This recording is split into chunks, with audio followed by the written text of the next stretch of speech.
Assalamualaikum warahmatullahi wabarakatuh. Alhamdulillah, eh, saat ini kita kembali belajar prakarya dengan prinsip kelistrikan dan instalasi listrik untuk pertemuan ke-7 kelas 9. Untuk memulai pelajaran, kita ucapkan basmalah bersama-sama. Bismillahirrahmanirrahim.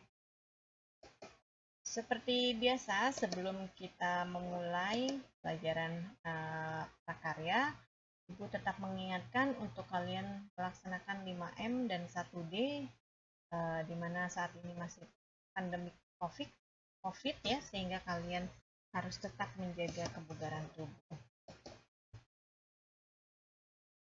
Ibu akan menyampaikan infografis mengenai cara kerja vaksin dalam tubuh kita. Kalian lihat di sini terlihat sekali bahwa ketika tubuh sudah disuntikan vaksin, maka antibodi di dalam tubuh terhadap virus COVID akan tumbuh, akan terbentuk, sehingga ketika virus tersebut masuk ke dalam tubuh, sehingga tubuh memiliki pertahanan dan akhirnya gejala yang ditimbulkan tidak akan terlalu parah, gitu ya. Selanjutnya kita bahas penilaian harian di minggu yang lalu. Kalian Ibu tugaskan untuk membaca membaca dokumen di sini. Nah, setelah itu kalian menjawab pertanyaan yang bisa kalian lihat di sini, dan jawabannya adalah ini ya, bisa kalian baca nanti. Kemudian juga kalian memperhatikan grafik di sini dan menjawab pertanyaannya. Kemudian jawabannya adalah seperti ini. Nah, kalian bisa baca selanjutnya, dan kita masuk ke materi hari ini, yaitu instalasi listrik rumah tangga, di mana instalasi listrik itu adalah suatu rangkaian yang menghasilkan sebuah aliran listrik, bisa berupa sebuah lampu ataupun sebuah sumber listrik lainnya yang dihubungkan kepada beban yang ada di rumah.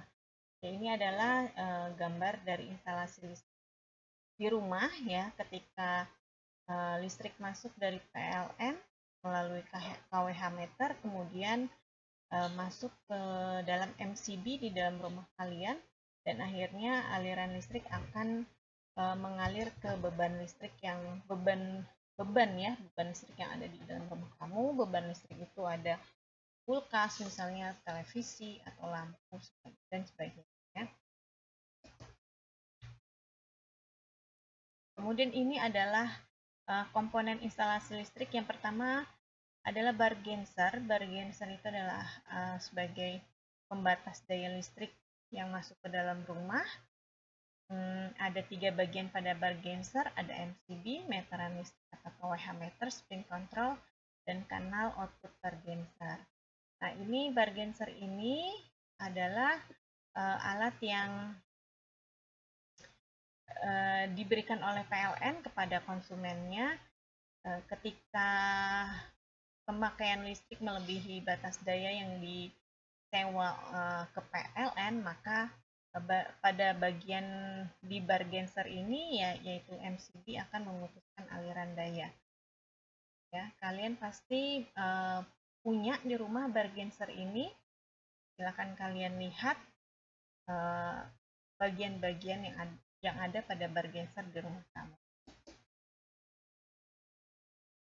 Kemudian ada pengaman listrik. Pengaman listrik itu ada yang termos, kemudian juga ada yang biasa, itu disebut dengan sikring, sementara yang memutuskan aliran listrik berdasarkan panas itu disebut dengan MCB.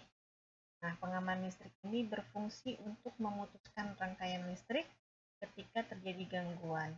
Nah, pengaman listrik ini sangat dibutuhkan untuk digunakan di rumah-rumah karena sangat efektif ketika kita terjadi konsleting di dalam rumah. Ya. Kemudian saklar, kalian bisa lihat di sini saklar dibedakan menjadi beberapa jenis berdasarkan tegangannya.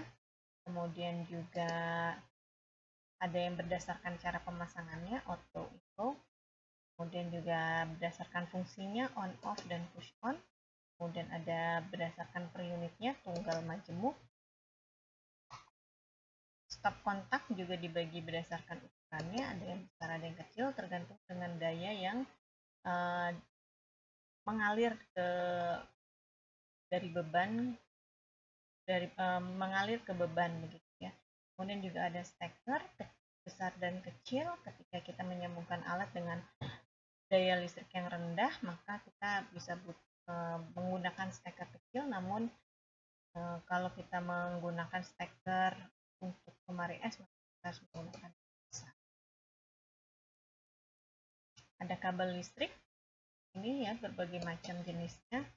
Kemudian kita masuk ke PH pada hari ini. Kalian lihat link pada Microsoft Form.